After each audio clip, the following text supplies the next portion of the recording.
मरियाई चौकातील 103 वर्षे जुना ब्रिटिशकालीन रेल्वे पूल अखेर रविवारी जमीन उद्ध्वस्त झाला। महामार्ग प्राधिकरणाने 500 कामगारांच्या मदतीने पाडकाम केले। प्रथम गर्डर पेलणाऱ्या भिंती पाडण्यात आल्या। सर्व अँगल हटवून पुलाला निरोप दिला गेला। 4 दिवसापासून सुरू असलेल्या प्रयत्नांना 5व्या दिवशी यश आले। सोलापूरकरांच्या ओळखीचा पूल पाडण्यात आला। मोठ्या ब्रेकराचा मारा करीत गॅस कटरने व 200 टन क्षमतेच्या क्रेनच्या मदतीने पाडकाम पूर्णत्वास आले। या कामी अथक व नियोजनबद्ध प्रयत्न करण्यात आले। प्रथम पुलावरील कॉन्क्रीट, माती व अडथळे काढण्यात आले। पुलाखालील रेल्वेच्या विद्युत तारा टॉपर वॅगनच्या साहाय्याने हटविल्या। त्यानंतर पुलाच्या मध्यभागी जेसीबीने ब्रेकर लावून विटा, सिमेंट, दगड फोडण्यात आले।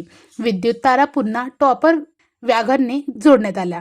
पुलाच्या भिंती ब्रेकरच्या मदतीने पाडण्यात आल्या। पाडकाम सुरू असतानाच आजोरा त्वरित उचलण्यात येत होता।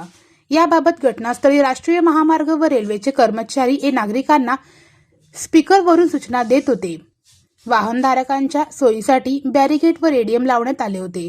रविवारी सकाळी सुरू झालेले पाडकाम सायंकाळीपर्यंत सर्व लोखंडी अँगल काढून सदरचा ऐतिहासिक पूल पाडण्यात आला।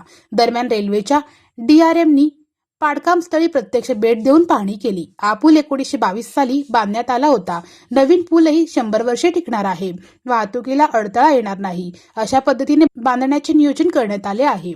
पाडकामावेळी बघ्यांच्या गर्दी दिसून आली। विविध ठिकाणी रस्ते मार्गाचे फलक लावण्यात आल्याने वाहतूक सुरळीतपणे सुरू होती। काम वर्षभर चालणार आहे। शेवटी सोलापूरकरांचा परिचय असा रेल्वे पूल पाडल्याने त्याचे अस्तित्व संपविल्याची भावना पाहायला मिळाली।